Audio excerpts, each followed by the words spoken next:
বিরাট বড় একটা কাঁঠাল কিনে বাড়ি নিয়ে এসেছে। ঘটনাটা ঘটলো কখন? যখন ছেলে বাবাকে খাওয়াতে গেল। এই যে কাঁঠালটা ভেঙে যখন ওই ছেলেকে দিয়েছে, বাচ্চা ছেলে বাবাকে প্রশ্ন করছে, বাবা এটা কি? তো প্রথমে ভেঙেছে আঁশ বা সোয়া। বাবা বলছে, খোকা এটা সোয়া বা আঁশ।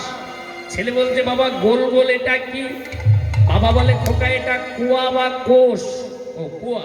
তো এর ভিতরে গোল মতো শক্ত এটা কি? আপনারা কি বলেন? অনেক বলে এটা বিচি বা আটি। হ্যাঁ হ্যাঁ, এটা বিচি। তো বলছে, বাবা এর ভিতরে লম্বা মতো এটা কি? বাবা বলে, খোকা এটা হলো ডাঁটা। তো ছেলে বলছে, বাবা তোমার সোয়া কোয়া আটি ডাঁটা সব পেলাম, আমি তো কাঁঠাল খাবো, কাঁঠাল কই?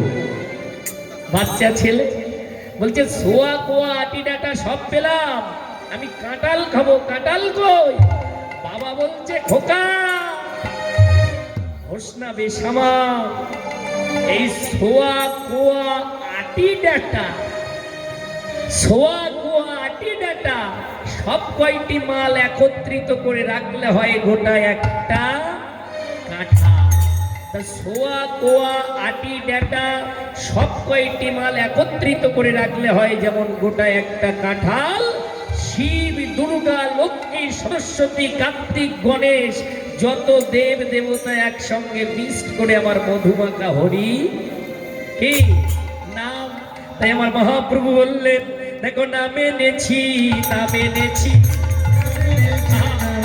আমি নামে নেছি, নামে নেছি, এই কলিজীব ধারের লাগি নামে নেছি, নামে নেছি,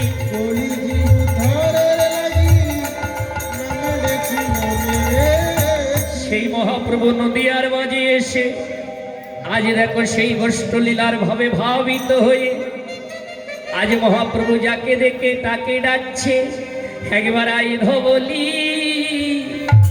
আই শ্যামলি,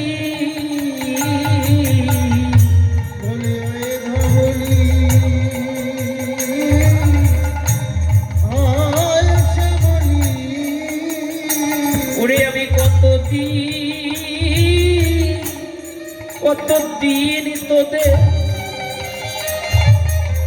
তোদের দেখে নাই রে ধবলি, একবার আই ধবলি, ওরে আই শ্যামলি, ওরে কতদিন তোদের দেখে নাই রে বাবা, আই ধবলি, ধবলি,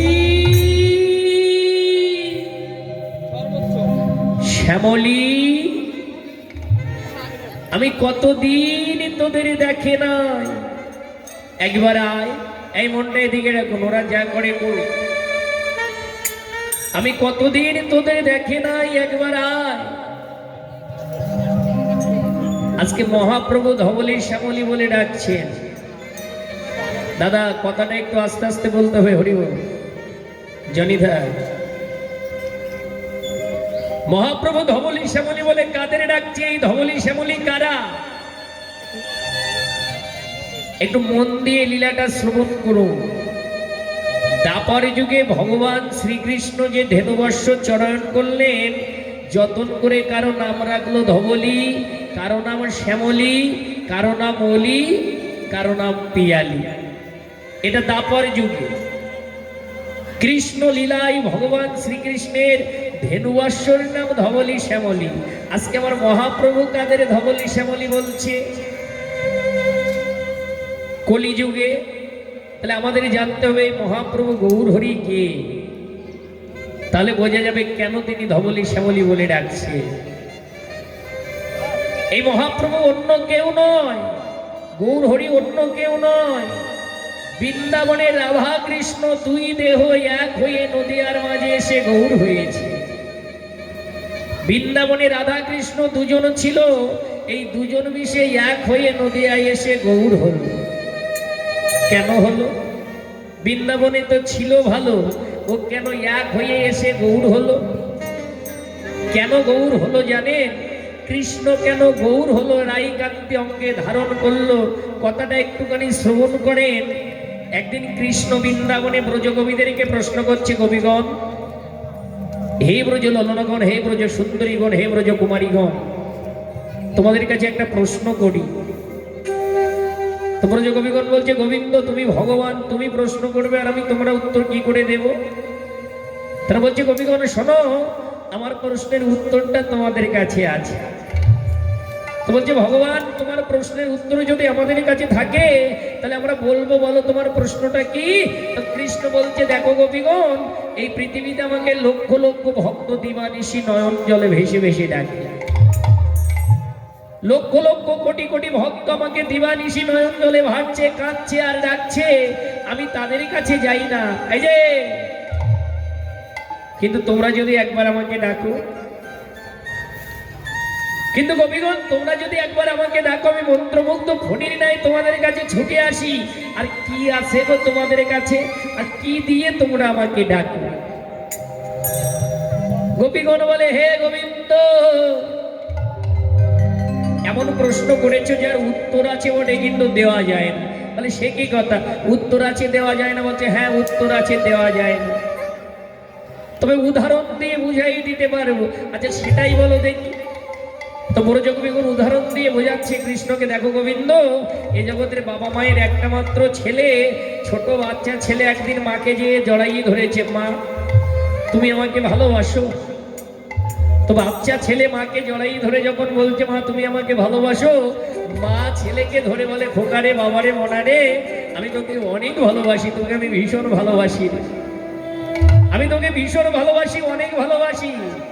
ওই যে কীর্তন গাইছে ওনাকে একটু ঘুরাইয়ে দেন আমার দিকে, বিরাট গাইছে, ওই যে ওই যে ওই যে আমার দিকে ঘোরান, একটু মনটা এদিকে দিকে দেন, তাকে ওইদিকে তাকিয়ে আছে, একটু ঘুরাইয়ে দেন, ওই যে ওই যে ওই যে ক্যামেরার দিকে তাকিয়ে আছে। হ্যাঁ দিদি, ও জীবন চলে যাবে ওদিক থেকে, দেখেন এখনো তাকাই আছে ওই দিকে, আমার দিকে ঘোরান, একটু ঘোরাইয়ে দেন, ওই যে ওই যে আপনার পাশে, আপনার পাশে, ওই যে আপনার পাশে, হ্যাঁ এইবার তাকিয়েছে। ওই বাবা, এতগুলো ভক্ত এতক্ষণ আপনার দিকে তাকিয়েছিল, কোথায় ছিলেন আপনি? হ্যাঁ আপনি, হ্যাঁ জীবন চলে যাবে। এই জন্য 24 ঘন্টা কীর্তন শুনলে কাজ হবে না, 5 মিনিট শুনুন।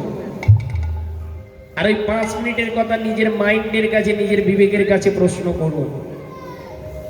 5 মিনিট কীর্তন শুনে কাজ হবে? কত বড় মূল্যবান কথাটা বলা হচ্ছে আপনার কাছে, আমি নেক্সট টাইম আবার প্রশ্ন করব, আর আপনাকে বলতে হবে। আপনাকে আমি ফার্স্ট ওয়ার্নিং দিলাম, জনিতা।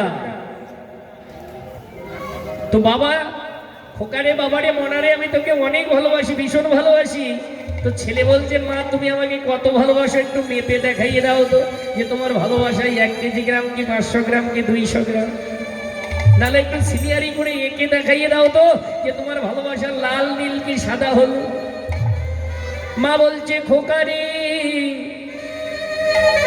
এই ভালোবাসা তো মেপে দেখানো যায় না, 1 কেজি গ্রাম কি 200 গ্রাম কি 500 গ্রাম, এই ভালোবাসায় এঁকে দেখানো যায় না, এই ভালোবাসা লাল নীল কি সাদা হলুদ। ছেলে বলছে, মা তাহলে তোমার ভালোবাসা কি আমি কোনোদিন বুঝতে পারবো না, যে তুমি আমাকে কতটা ভালোবাসো? মা বলছে, খোকা বুঝতে পারবি আজ নয়, কবে জানিস? তোরা একদিন বড় হবি, আর তোদের যেদিন সন্তান হবে, তোরা যেদিন সন্তানের পিতা মাতা হবি, সেদিন বুঝতে পারবি রে খোকা, পিতা মাতা সন্তানকে কতটা ভালোবাসে। হে ভগবান, তুমি তো কৃষ্ণ ভগবান, ভগবান হয়ে ভক্তের ভালোবাসা কি করে বুঝবে? ভক্তের ভালোবাসা যদি বুঝতে চাও, তুমি ভক্ত হয়ে যাও, ভক্ত হয়ে ভগবানকে ডেকে দেখো, ভক্ত কি দিয়ে তোমাকে ভালোবাসে। গোবিন্দ আরেকটা উদাহরণ দিই শোনো।